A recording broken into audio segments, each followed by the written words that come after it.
Hi friends, welcome to மூன்று முடிச்சு promo. இன்றைக்கி நம்ம மூன்று முடிச்சு சீரியலில் என்ன விறுவிறுப்பான விஷயம் அப்படின்னு பார்க்கறதுக்கு முன்னாடி நம்ம சேனலை சப்ஸ்கிரைப் பண்ணலை அப்படின்னா மறக்காமல் சப்ஸ்கிரைப் பண்ணிக்கோங்க. இப்போ வாங்க அந்த விறுவிறுப்பான விஷயம் என்ன அப்படின்னு சொல்லிட்டு போய் பார்க்கலாம்.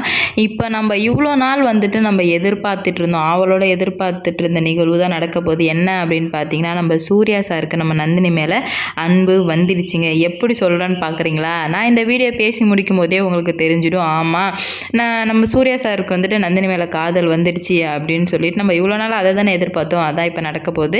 என்ன நடக்குது அப்படின்னு பார்த்தீங்கன்னா, நம்ம நந்தினி எப்படியாச்சும் இந்த வீட்டை விட்டு தப்பிச்சு போயே ஆகணும். இதுக்கு மேலே இந்த வீட்டில் இருக்கவே கூடாது, இருக்கவும் முடியாது. ஏன்னா வந்துட்டு ஒரு சிலதான் அட்ஜஸ்ட் பண்ணிக்கலாம், எல்லாத்தையுமே எப்படி அட்ஜஸ்ட் பண்ணுறது? எல்லாமே கொடுமைப்படுத்துகிறாங்க. இங்கே உள்ளவங்களாம் மனசாட்சியே இல்லாதவங்க.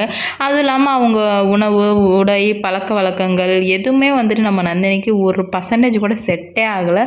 முக்கியமாக மனுஷங்களோட மனசே நம்ம நந்தினிக்கு செட் ஆகலை. ஏன்னா அந்த மனுஷங்களே வந்து மனுஷங்களாகவே இல்லை, மிருகங்களா இல்லை, பணத்தோட திமிரில் வந்து எல்லாருமே ஆடிட்டுருக்காங்க. நம்ம நந்தினியை ரொம்ப கொடுமைப்படுத்தினால நம்ம நந்தினி எப்படியாச்சும் இந்த வீட்டை விட்டு போகணும் அப்படின்னு சொல்லிட்டு ட்ரை பண்ணுறாங்க. ஆனால் வந்துட்டு சுந்தரவல்லிக்கிட்ட பேசுகிறேன்னு சொல்லிட்டு பல்பு வாங்கிக்கிறாங்க. காரணம் வந்துட்டு சுந்தரவல்லி அம்மா கிட்ட பேசுகிறேன்னு சொல்லிட்டு மாதவிக்கிட்டையும் சுரேகா கிட்டையும் பேசிடுறாங்க நம்ம நந்தினி. அவளுங்களுக்கு வந்து நம்ம நந்தினி இந்த வீட்டுக்கு வேணும். ஆனால் வந்துட்டு நம்ம நந்தினியை வச்சு செய்கிறதுக்காக நம்ம நந்தினி வேணும், வேறு எதுக்காக வேணாம். அதனாலேயே வந்துட்டு நம்ம நந்தினி இந்த வீட்டை விட்டு அனுப்பாத அளவுக்கு நிறைய பண்ணுறாளுங்க. அவளுங்க நினச்சதா கடைசியில் சக்ஸஸ் ஆகுது. ஏன்னா வந்துட்டு இப்போ யார்கிட்ட வந்துட்டு சொல்லிட்டு தான் போகணும், சொல்லாமல் போனால் மறுப்புன்னு பெரிய பிரச்சனை ஆகிடும்.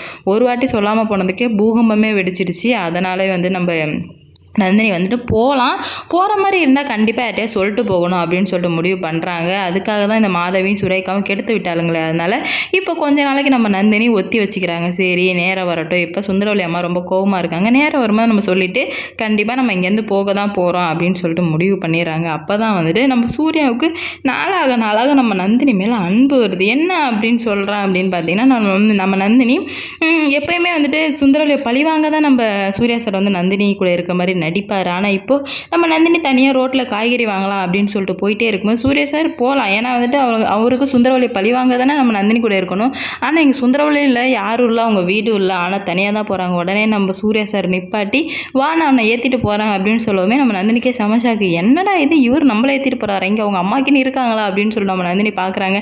அவங்க அம்மாவே இல்லை, ஏதோ வித்தியாசமாக இருக்கே அப்படின்னு சொல்லிட்டு நம்ம நந்தினியை நினைக்கிறாங்க. அது மட்டும் இல்லாமல் காய்கறி கடைக்கெல்லாம் வந்து காய்கறிலாம் வாங்கி கொடுத்து காய்கறி தூக்கிட்டு வராரு நம்ம சூர்யா சார். இதெல்லாம் பார்த்து நம்ம நந்தினிக்கு ஒரு சைடு வந்து ஆச்சரியமாக இருந்தாலும் ஒரு சைடு பயமாக இருக்குது. ஏன்னா என்னென்ன நடக்க போதோ அப்படின்னு சொல்லிட்டு அவங்க பயப்படுற மாதிரி என்ன நடக்குது அப்படின்னு பார்த்தீங்கன்னா, காய்கறி தூக்கிட்டு வந்தது நம்ம சுந்தரவல்லிக்கு தெரிஞ்சிடுச்சு. தெரிஞ்சதுமே வீட்டுக்கு வந்ததுமே லபா லபான்னு கத்த ஆரம்பிச்சிடுறாங்க நந்தினிக்கிட்ட. அவன் இந்த வீட்டோட இளவரசன், என்ன பண்ணிகிட்டு இருக்கா அப்படின்னு சொல்லிட்டு கத்த ஆரம்பிச்சிடறாங்க. வழக்கப்போலாம் நம்ம சூர்யா சார் இது எல்லாத்தையும் பார்க்குறாரு. அடுத்து நம்ம எப்படியுமே சூர்யா சார் நந்தினி மேலே பாசம் வந்துருச்சு, என்ன பண்ணுற போகிறாரு அப்படின்னு சொல்லிட்டு வெயிட் பண்ணி பார்க்கலாம்.